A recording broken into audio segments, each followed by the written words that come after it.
بسم اللہ الرحمن الرحیم۔ السلام علیکم معزز طلباء کرام، آپ سب کیسے ہیں؟ آج ہم تفسیر بیضاوی کے سبق نمبر 24 کو پڑھیں گے۔ آج کے ہمارے سبق کا عنوان ہے صاحب کتاب کا مختار مذہب۔ آج کے ہمارے سبق کی عبارت والازہر انہ وصف سے شروع ہوتی ہے۔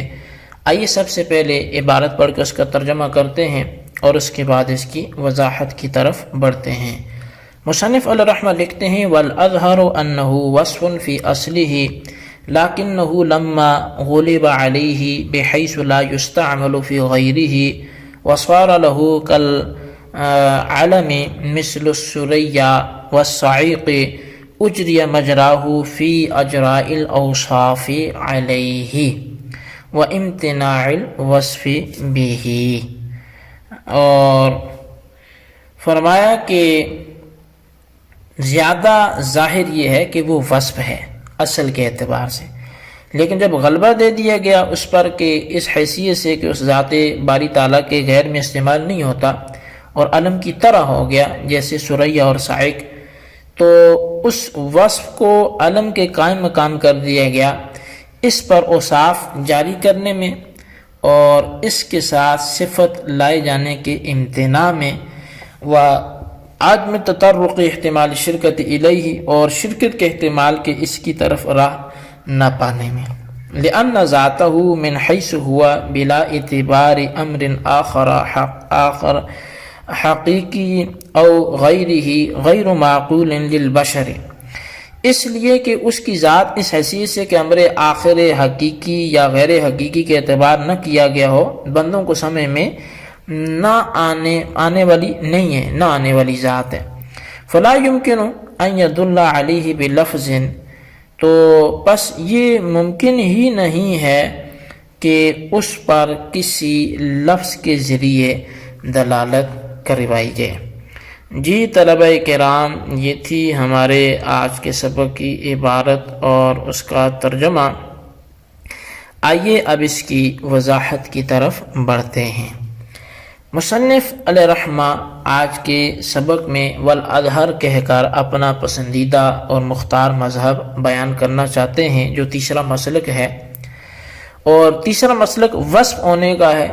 جو مصنف کا مختار ہے، چنانچہ اس کے بارے میں اظہر ہونا فرما رہے ہیں۔ بیان کرتے ہیں اس مسلک اور اول مسلک میں فرق یہ ہے کہ اول مسلک میں لفظ اللہ کو اسم مانا تھا اور اسم کے اندر دلالت علی الذات المعینہ کا اعتبار ہوتا ہے، یعنی مخصوص معین ذات پر دلالت ہوتی ہے اسم کی، خواہ کسی حیثیت سے متعین ہو۔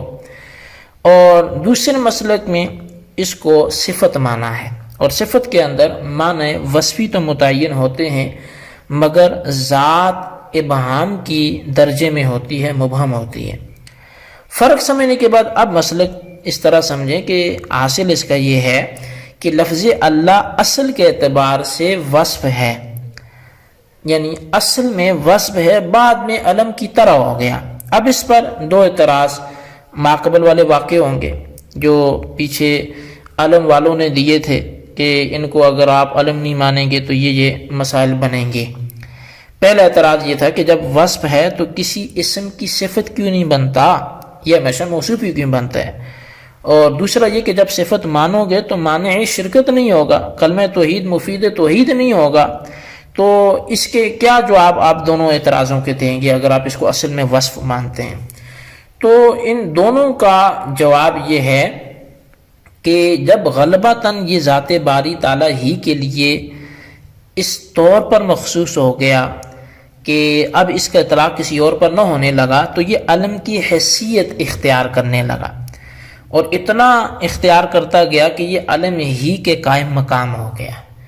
کس معاملے میں؟ امتناع وصف اور عدم احتمال شرکت میں، یعنی اب یہ صفت نہیں بنے گا کسی کی جیسے علم نہیں بنتا، اور جب یہ بولیں گے تو پھر کوئی دوسری شرکت کا احتمال بھی نہیں رہے گا۔ یعنی جس طرح علم کے اوصاف تو ذکر کیے جاتے ہیں لیکن وہ خود کسی کا وصف نہیں بنتا، اور جس طرح علم شرکت کا احتمال نہیں رکھتا، ایسے ہی لفظ اللہ بھی شرکت کا احتمال نہیں رکھتا۔ جیسے کہ سریا اور لفظ صاعق کی یہ حقیقت میں وصف تھے، لیکن غلبتاً یہ علم ہو گئے اور علم کی حیثیت اختیار کر لی، بس ایسے ہی لفظ اللہ بھی علم ہو گیا، اور جب علم کی حیثیت ہو گئی تو دونوں سابق اعتراض نہیں پڑیں گے۔ اب رہی یہ بات کہ لفظ سریا اور صاعق کیسے وصف تھے اور علم کیسے بن گئے، تو سنیے۔ لفظ سریا یہ تصغیر ہے، اور یہ اصل میں سروا ایک عورت تھی جو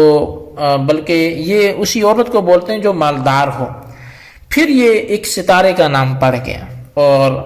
پھر اسی کے نام سے یہ مشہور ہو گیا، تو اب سریا ستارے کو علم کے طور پہ بولتے ہیں۔ اور صاعق کہتے ہیں سخت قسم کی آواز کو، گرجنا۔ پھر یہ خویلد بن نفیل کا نام اس طور پہ پڑ گیا کہ اس نے کھانا پکایا تھا اور ہوا نے آ کر اس کی ہانڈی کو الٹ دیا تھا، تو اس نے ہوا کو لعنت کیا اور برا بلا کہا، تو اللہ تعالیٰ نے اس پر پھر آسمان سے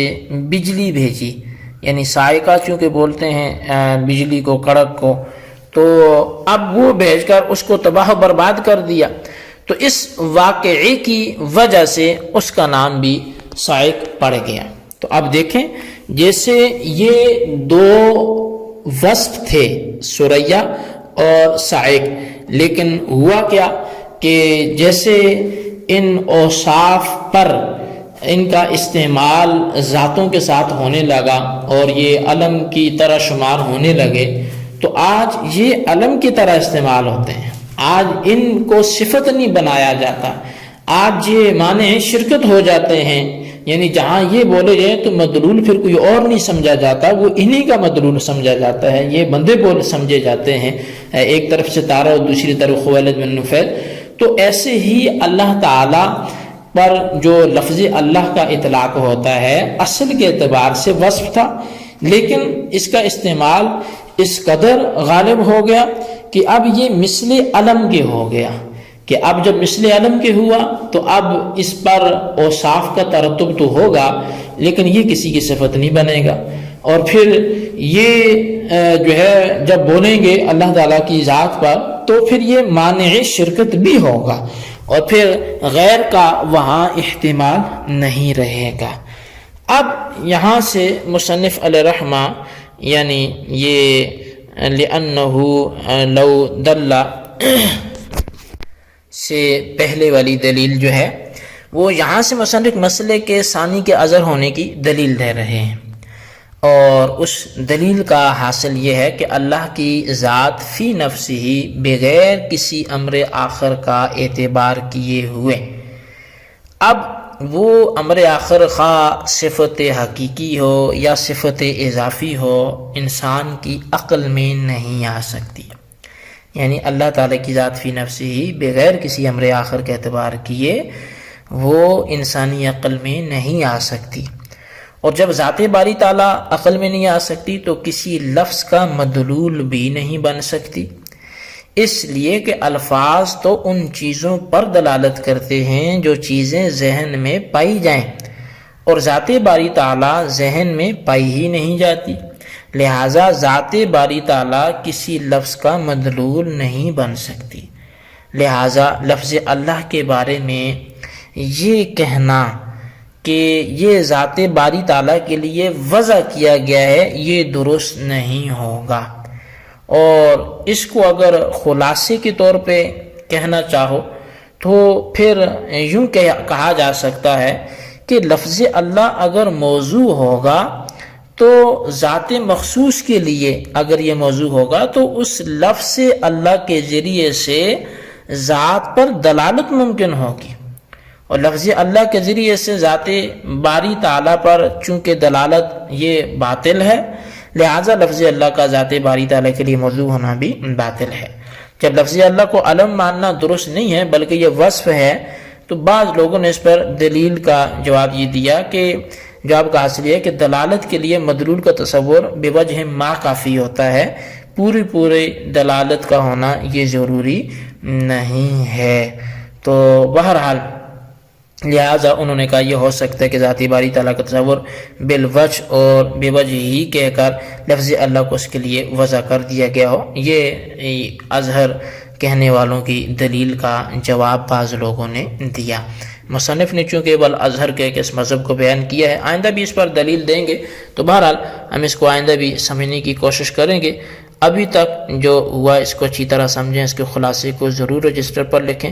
اور بالخصوص ان سوالات کے جوابات دیں۔ سوال نمبر 1 ہے کہ بالازہر سے مصنف کس کا مذہب بیان کر رہے ہیں، اور سوال نمبر 2 یہ کہ السریہ اور الصاعق کے لفظ کو لا کر کیا بتانا چاہتے ہیں، وضاحت کریں۔ اللہ تبارک و تعالیٰ سے دعا ہے جو کچھ ہم نے پڑھا سنوں سے یاد رکھنے کی توفیق نصیب فرمائے،